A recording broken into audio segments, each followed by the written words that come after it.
on the 6th tee. It's a 424-yard par 4 with a split fairway out there. You can see there's a little lake on the left and a fairway that's about a 225 carry, and then a fairway down the right-hand side if you're not too bold to go for the one on the left. It's a neat hole. It was rated one of the top holes in Oregon last year, so it's a fun one to, pick your line. A little bit about what we're going to work on today with your particular swing. You're a good player who I'm sure is frustrated with their action sometimes because you get this look where you get steep early and then have to kind of find it back underneath on plane. For those of you out there watching this is a better player swing problem. Alan's a good player, low handicap golfer.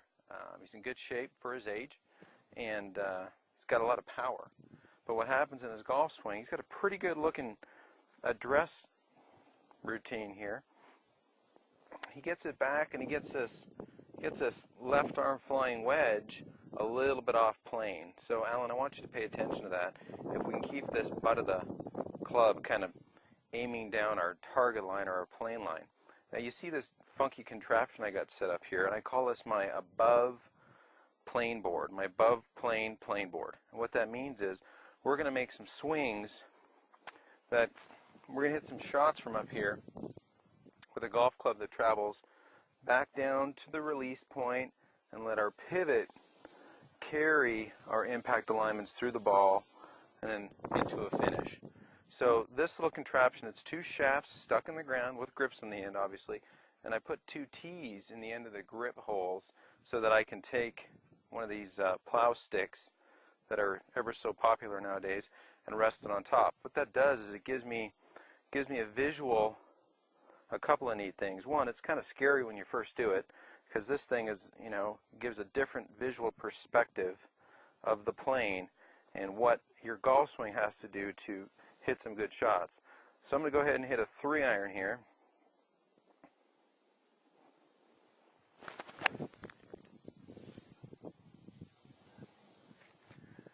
Okay, decent little shot out there, tailed a little to the right, but the key with a shot like this and with what you're going to work on, and I wouldn't suggest you start with a 3-iron when you're doing this above plane exercise. What I want you to work on, what you're going to realize is, as daunting as this seems, you clearly see we have a lot of room here between our hands and this other alignment above plane situation here.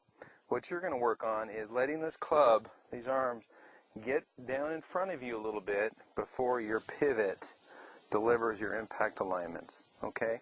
So many people race, get the right elbow stuck behind them, their sequence is a little bit off, and I'm afraid you're guilty of this too.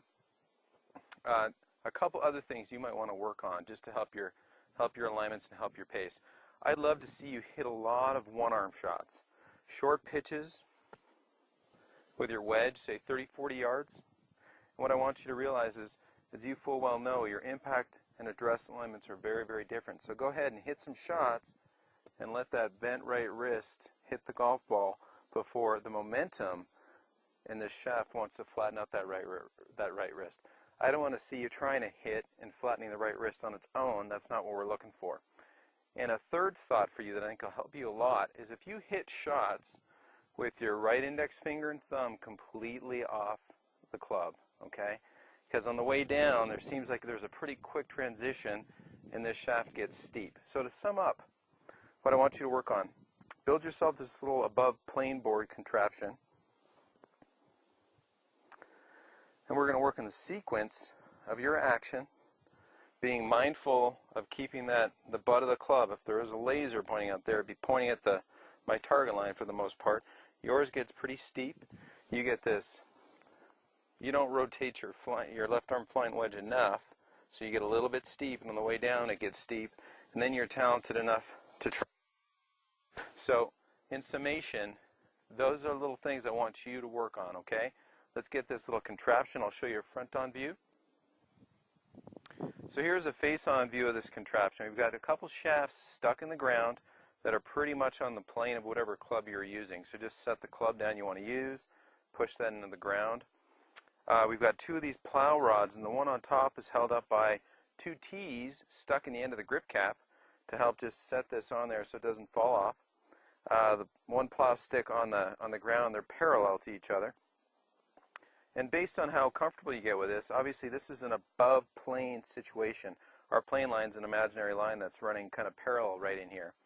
What I want you to do in order to help your sequence and get you away from this steep move that you have to correct for, or sometimes don't correct for. It's funny, you get steep and then you overcorrect and you're shallow, and obviously you can hit it way, way out, being a left-hander, way, way out to left field. And don't want to confuse all you righties watching this, but Alan's a left-handed golfer.